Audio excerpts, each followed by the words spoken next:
You are Locked On 76ers Postcast, part of Locked On Sports Philadelphia, on the Locked On Podcast Network. Your team every day. Hello, everybody. Welcome into the Locked On 76ers Postcast. My name is Mark Farzetta, and this is Locked On Philadelphia Sports on the Locked On Philadelphia Sports YouTube channel. It's nice to have you along for the ride. So the Sixers lost tonight. That's a shocker. They lost their sixth in a row. Anything positive, and I can't do 30 minutes of just rip it into the Sixers again. I've done that, I feel like, enough throughout this season to this point. But I'm going to focus on something tonight that is not very popular. I'm going to focus on something tonight that I think will be good for the soul.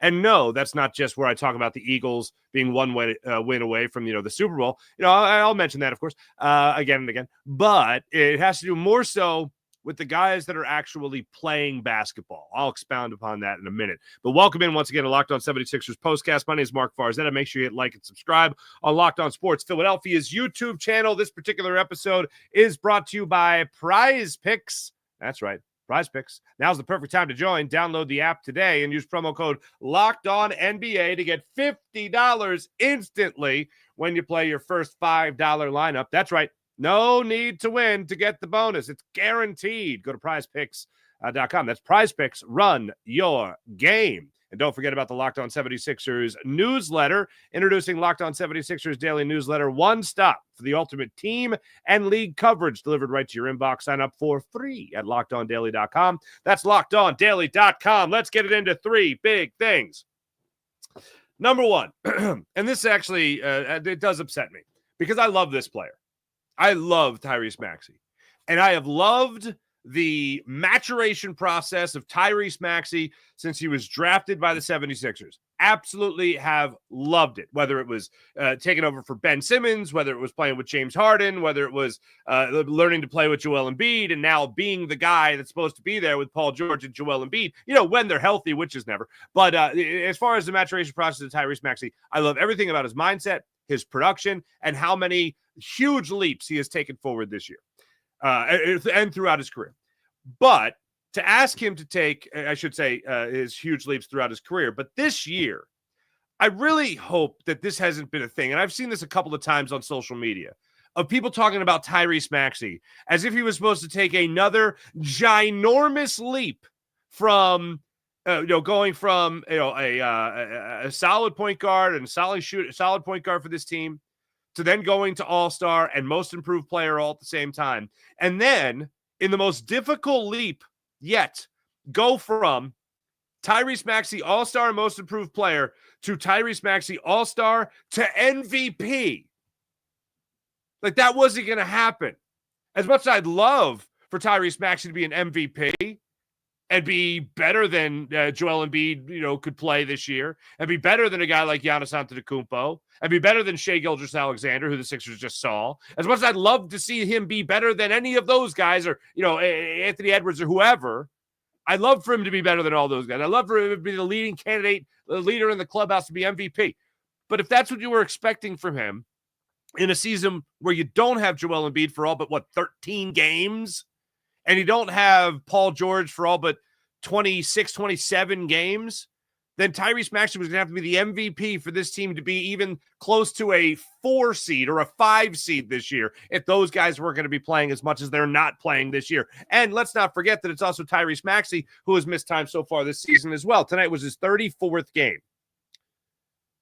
I'd love to say before the season, Maxey's going to take another Maxian leap to be an all-star, to go from an all-star to an MVP. And if that's what you were expecting, that wasn't going to be the case. Now, tonight he drops 37 points against this Milwaukee Bucks team.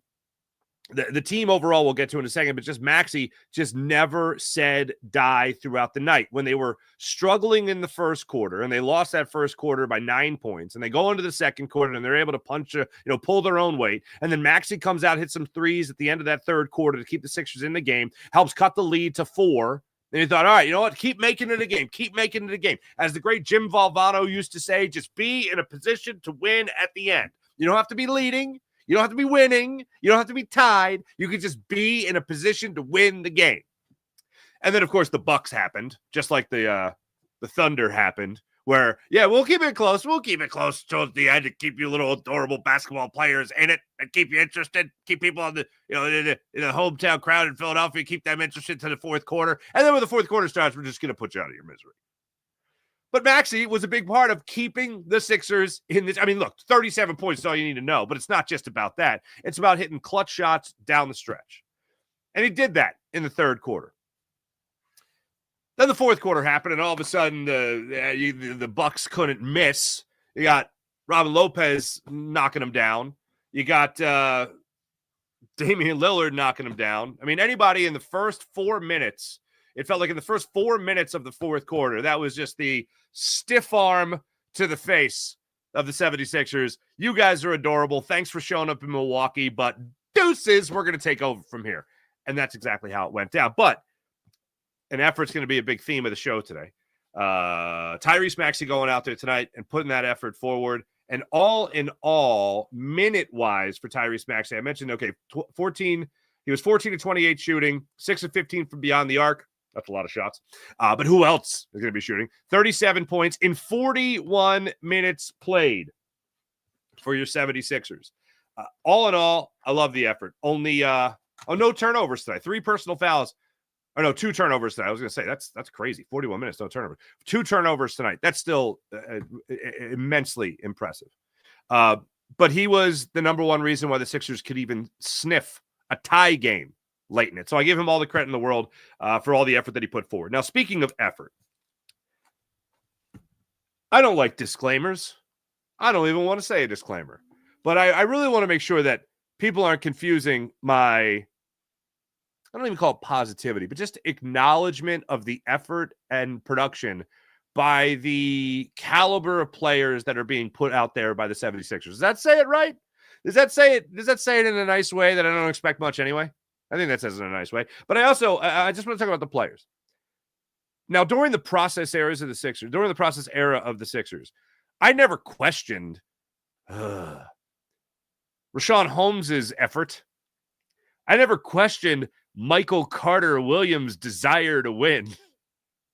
I never questioned Nerlens Noel as to whether or not he wanted to win basketball games. And I didn't question Jody Meeks. Yeah, Jody Meeks. I didn't question Tony Roten. I didn't question even Brett Brown's desire to win. Like those guys, anybody who had anything to do with being on the court, they wanted to win basketball games. The trick was, and the very obvious trick was to not let them do that as front office. Like, no. That's great that you guys want to like win and stuff. Like you're athletes, you should never want to lose, but we're going to make it next to impossible. So thanks. I have no doubt that those guys wanted to win. So I always found it easy to root for the players because they're just going out there living their dream, trying to win basketball games. Now, this is not the process era. Process era is come and gone. It's over. It didn't work. Okay, we're all on the same page, right? Yeah, okay, it didn't work. For a number of reasons. We won't get into that. That's 7 hours of another show. So when I watch this Sixers basketball team play with Adem Bona, when I watch this Sixers basketball team play with Eric Gordon at this ripe old age, and Pete Nance, he goes out there, and Justin Edwards, my man, I love him. Jeff Doughton. When I watch these guys go out there, and Paul George sits out because his groin's all tight, and Joel Embiid, shocker, isn't playing either. Did another evaluation in tomorrow, Tuesday. With all that, I take into consideration when I watch these games my own mental health. And the way I can get through it with my own mental health is to acknowledge that these guys that are here right now are not a team that's built to win. All right, so let's get that out of the way. So I can individually watch a guy like a Adem Bona go at it last night against the Pacers and, put up some good numbers and put some good tape together, as they always say in the NFL. I can watch Kelly Oubre go out there and get you 19 points tonight on 7 of 14 shooting. I can also see him go 2 for 5 from the foul line and go, you know what? Kelly Oubre had some success with some other teams where he was able to put up, 20 points a game when he was with the Hornets. And I can watch him go out there and be productive. I expect things from him. 19 points is what I would expect from him. But to see guys like Ricky Council IV get you 13 points, to see him get you some, a couple of rebounds tonight, to see guys like Bona and the younger guys on this team that are looking to make a name for themselves in the NBA, I'm happy with what they were able to put out there on the court. And when I look at the team overall, I see 5 Sixers finish double figures in scoring. I see a Dembona with 10.6 boards. I see Maxey get you 7 assists to go along with 6 rebounds and his 37 points. Eric Gordon, look, he's a veteran. He's going to give you what he can give you, and it's not much, unfortunately. Few and far between. He's going to have one of those games where he's 4 of 8 from beyond the arc, 5 of 7 from beyond the arc, whatever it might be. Oubre, I mentioned. Ricky Council gets out there for 13 points on 4 of 9 shooting. Also gets you a couple of rebounds, like I said. Pete Nance rips down 6 boards, 24 minutes, able to get you 8 points. The Sixers overall as a team tonight, with that lineup, shot 35% from beyond the arc, 35.5% from beyond the arc. As a team, they shot 45% from the floor. That's about as good as it's going to get. They scored 109 points tonight. The guys on the court aren't the guys that I'm at all pissed off at. It's the guys that aren't on the court. And I know injuries are always a thing. But at the same time, I'm also pissed off at the guys that aren't on the court, but in the front office. And I keep on hearing this talk about, things the Sixers had to do. The Sixers had to re-sign Ben Simmons. Oh, they had to sign him at $170 million rookie max deal. Like, really? Even though he showed no improvement? How'd that work out? The Sixers had to give a 5-year contract, 3-year actually, 3-year contract extension to put it in another 5 years for Joel Embiid, and he seems like he can't even get on the court. The only thing the Sixers had to do was extend Tyrese Maxey, and thank goodness they did that. So just in all, watching tonight's game, and although admittedly watching a lot of the Eagles, as you would assume, and then making sure I was following this game at the same time, I can't be pissed with the guys that are on the floor. I can only be pissed at the guys that aren't available and the guys that made the decisions to extend guys that shouldn't be extended. Now, Ben Simmons obviously has nothing to do with this now, but that's just to go on the resume of the people that extended Joel Embiid. And that's why over the last 2 seasons, I've been telling everybody, like, I'm not pushing Joel Embiid out the door, but I'm taking calls. Because this guy, 31 years old, is not going to get any younger. He's not going to get any healthier. He's not going to get in any better shape. And this year, the year where the Eagles, already on my brain, the year where, guess what number 3 is on my list, by the way. And this year, the thing that is supposed to be the most, cautious, the year that's supposed to be the most cautious surrounding Joel Embiid seems to be the year he's most banged up. And I don't care that he played 11 minutes or 12 minutes in the Olympics, or if he played one game of 27 minutes in the Olympics. Most of it was like 11, 12 minutes he averaged, and then he had one 27-minute game. But you mean to tell me he's going to go do that, and then he's going to go play or not play for the 76ers this year, all but 13 games to this point? Yeah, I don't feel so great about that. That kind of sucks. So number 1, Tyrese Maxey, and realistic expectations for him in this season. Number 2, love the effort from the Sixers tonight. I just wish they were better at basketball.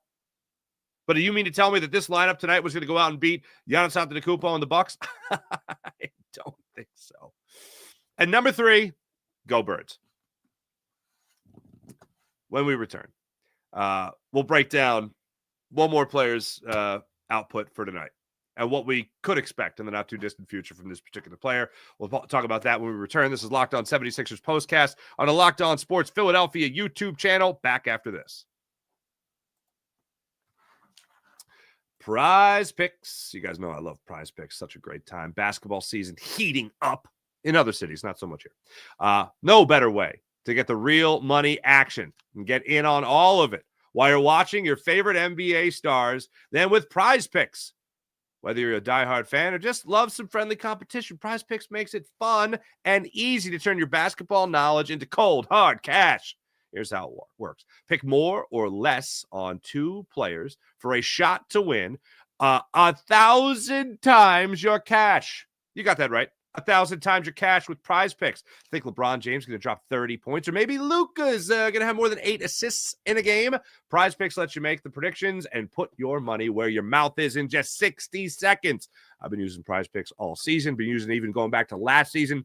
Download Prize Picks. It's a great time. Let me tell you how much fun it is. You can get in on Anthony Edwards. You can get on Jason Tatum, all these players. You can also involve flex play. Even if one of my picks doesn't hit, you can still double your money. And I can double my money. Plus, once I hit, I get my money fast. And sometimes it's as quick as 15 minutes. It's honestly the best way make the game more exciting. In some of these games, you got to depend on yourself and Prize Picks to make it more exciting. Now it's the perfect time to join. Download the app today and use promo code LOCKEDONNBA to get $50 instantly when you play your first $5 lineup. That's right. No need to win to get the bonus. It's guaranteed. So download Prize Picks today. Prize Picks, run your game. Coming up, I see some of you guys in the chat, and I look forward to getting to some of you fine people in the chat. But one of the guys that has actually shown me something, and it's not much, but it's a little bit. And I was high on this guy in the second round of the draft. For as high as you could be on a second-round draft pick, I was that high on Adem Bona.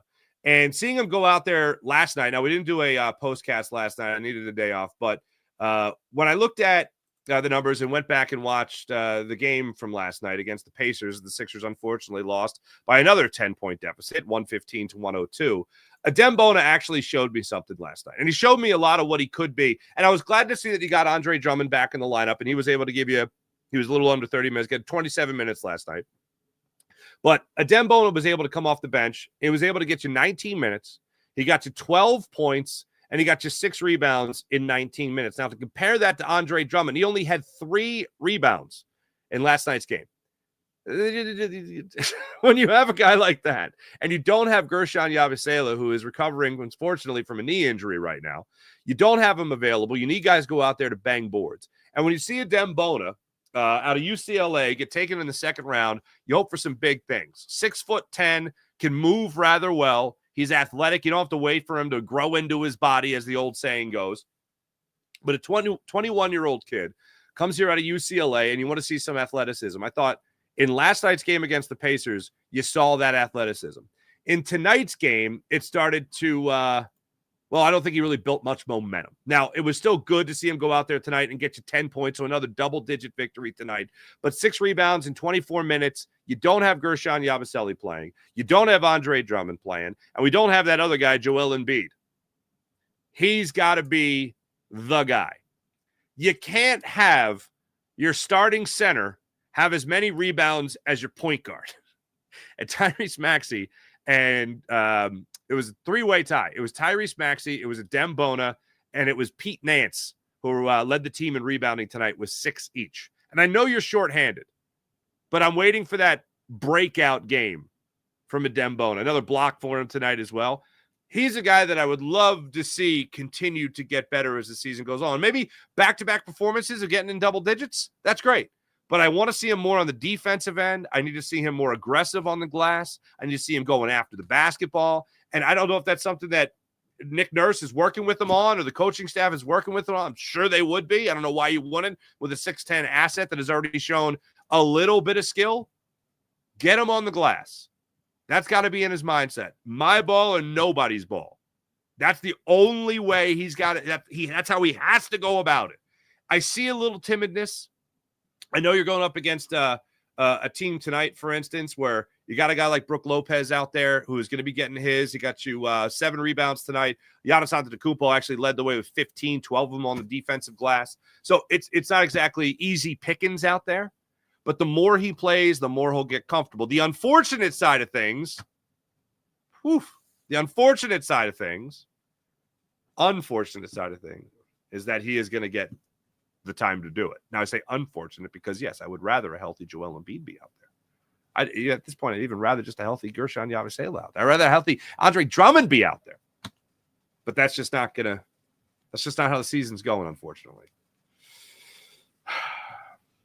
But that's one guy I would love to see from start to finish the season just continue to see him get better and better. I don't have crazy thoughts of like him taking Maxian leaps, if you know what I'm saying. But I do have it in the back of my mind that this guy could develop into something where maybe he can be that backup center. And look, we watched a guy like B-Ball Paul, okay? We watched Paul Reed come along, but then we saw him hit his apex. A guy like Adem Bona, I think, has a higher ceiling than that. And I don't think he's going to be any G League All-Star or championship MVP or anything like that. But if he's going to start out here and he continues to gain confidence and get stronger under the boards, you're going to see a guy that can hopefully carry the mantle a little bit more as a backup center more so than a guy like Andre Drummond, who I still believe is the best by far, best backup center Joel Embiid's ever had. But without Joel Embiid's availability, you need guys to step forward and be better than just backups. You need to see guys start proving that they're NBA centers and not just guys that are going to be back and forth from the G League, guys that are only going to be worth the second-round pick. I need a little bit of a pleasant surprise there. And so far, we haven't got it. But so far, we haven't seen it. But back-to-back games, getting you in double digits is at least a good start for a guy like a Dembona. So I'd love to see a little bit more from that to him tonight. Again, just looking at the Sixers overall in their box score tonight, Dembona got you the 10 points, got you the 6 rebounds. 1 was on the offensive side of things. And then the other thing that went on tonight was just the shooting overall. As a team, as I mentioned in the opening segment, they shot 45%.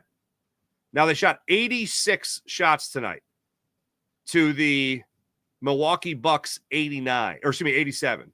So they shot 1 shot fewer.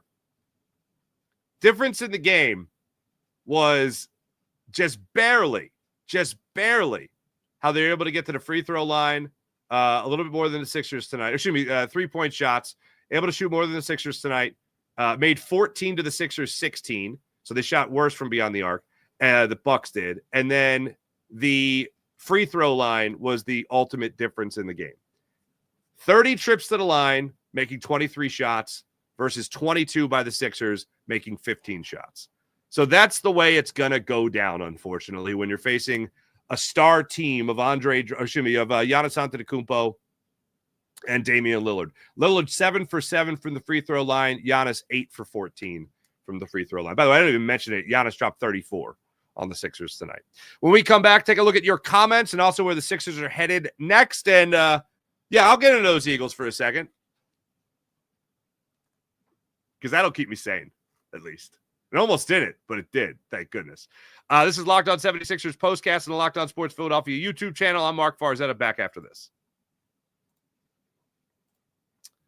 FanDuel. Hope you guys are having a great time with FanDuel. FanDuel's an awesome time. FanDuel's where it's at, by the way.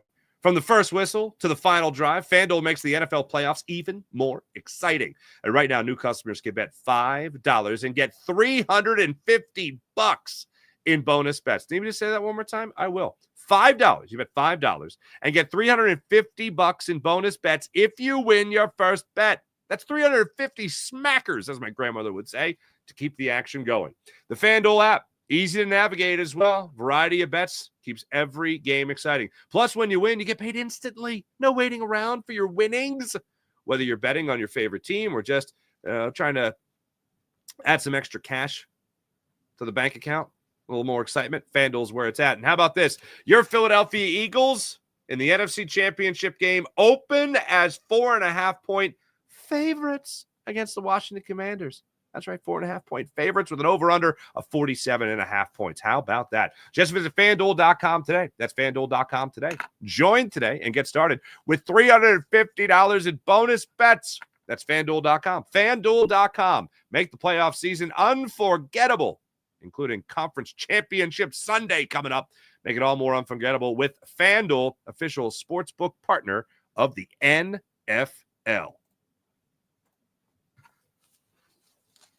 All right.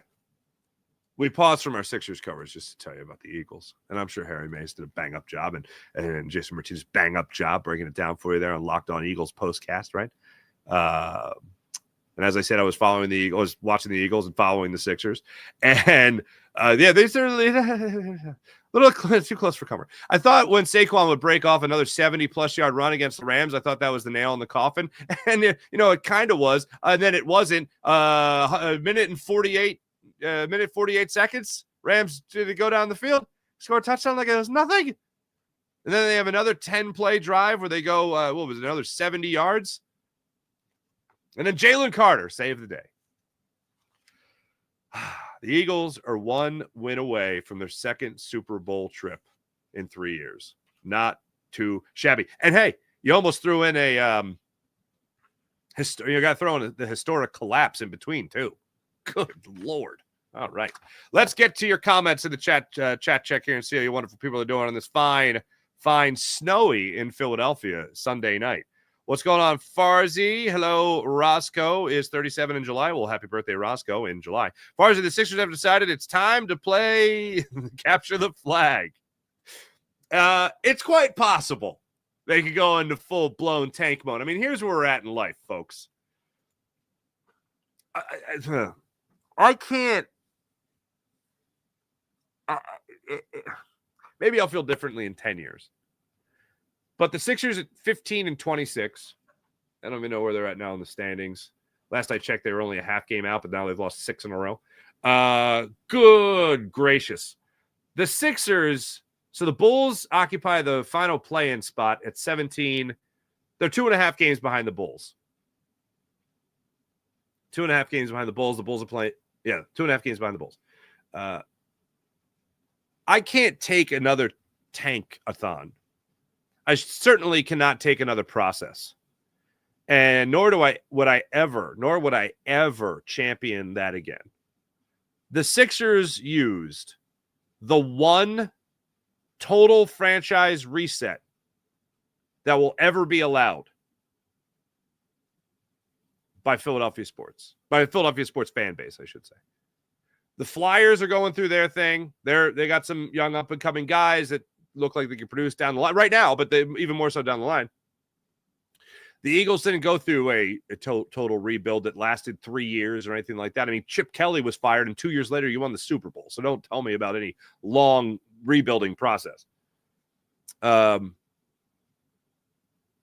Phillies, that was 10 years, but it wasn't a process. It wasn't a tank job. It was just they were terrible. They were just terrible. They couldn't win in August or September. That's kind of when you got to win. But this Sixers team, they used up their extra life. They used up we're going to be terrible for 3 years or more. Actually unlimited. We're not even going to tell you how long we're going to be terrible. We're going to be terrible for that long. I always tell my devout process friends, and I was not a devout process guy, but I was like, yeah, this is terrible. I hate purgatory. Let's get out of purgatory. Let's get out of basketball purgatory. And let's, see what kind of, I even think I thought it before Hinkie ever said it, but assets, let's get as many assets as possible. Get some picks, and then build around that, and maybe get that big free agent. I can't do that ever again. So you talk about tanking for capture the flag, no thanks. I'm done. I can't, no more purposeful losing. No, I can't do it anymore. Once in a lifetime. Maybe my son, who's about to be 3, maybe in his lifetime, but I can't. No thanks. Nowhere for me. Roscoe, tank for capture the flag. Farzi can't bench the bar. Ready for spring training. Not talking politics. Thanks very much. Timothy B. Hey, Farzetta, it's been a while. It's been quite a while, actually. Just can't do the Sixers this year. It's been a complete disaster. It has been a complete disaster. I wish it wasn't a complete disaster, but here we are. Miss Scoozy. Yeah. Eagles winning the C- quarterback play is pretty impressive.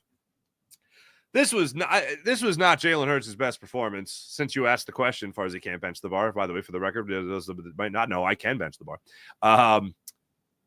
Yeah, that was not impressive by Jalen Hurts. Hey, the run was great. The incredible moxie, I'll call it. This is a family show. On Nick Sirianni to throw it on 4th and 4 to A.J. Brown. Holy Stromboli. That was incredible. But, taking a safety was insane. And one thing I really tried to make sure I did, like I don't normally do this because you don't get every angle still, so I'll watch the all-22. But the safety he had, I think it was Devontae Smith, middle of the field, right there, dead to right. It's like, boom, just even. I'm not even asking for a completion. I'm just asking to avoid the safety. And ball's right there, just right to him. You probably could have completed it. And I even looked and I was like, oh my goodness, there's a passing lane there too. And instead he ate the safety. Jalen Hurts' mind is don't mess up, don't mess up, don't mess up, don't turn it over. Don't give the opposing team any more chances. And because of that, I thought he wouldn't take a safety. But in his mind, he's like, I could give him 7 here. Just give him 2. And I'm like, you could have given him 0. Who knows if Smitty catches that ball over the middle, if he takes it for a first down. I love Jalen Hurts. I hope he's here for a very long time, and I think he's a very good quarterback, and I think he wins football games. And you don't just over 3 years win as many games as he has at the helm and now be one win away from your second trip to a Super Bowl by being some crappy quarterback that people assume him to be wrongly. But yeah, today he was not good. Let's get that out of the way. Both these things can be true. I like Jalen Hurts. I hope he's here for a long time. Not that impressive tonight. Passing game, bit of a problem. Especially when you look at 300 yards from Matt Stafford. And then you look at Jalen Hurts like a buck 28, I think he had today, off the top of my head. Also, what was it, the offensive line? I know some of those sacks were on Jalen, but goodness gracious, 7 sacks. Mekhi Becton did a triple Salcal when he was unaware of who he was supposed to block. Jordan Mailata on that run, though, by Jalen Hurts. That was insane. And obviously, Saquon Barkley is pretty good at football, too. Okay. Elliot, go Birds. Thanks, Elliot. Appreciate it.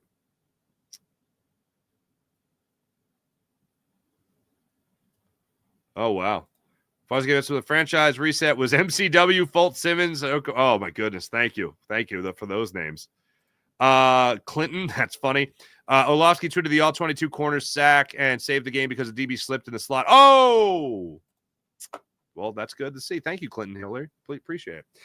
Thanks, everybody in the chat. You guys are wonderful as per usual. Your 10-9-8 76ers continue this ROAD trip. They're next got a 10 o'clock tip-off, so we're going to have a lot of fun. A lot of fun. Coming up, bing, bang, boom. Oh, it's a Tuesday night. It's a TNT game against the Denver Nuggets. So Joker can have his way with the Dembona. I'm looking at ESPN right now. They give the Nuggets an 86% chance to win the game. That's it. That's nice. They're being nice.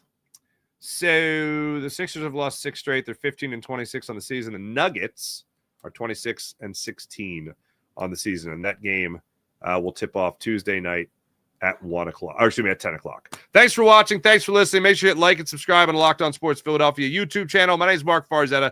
I'll see you guys Tuesday night. See you then. And hey, go Birds. One more time. See you. Bye.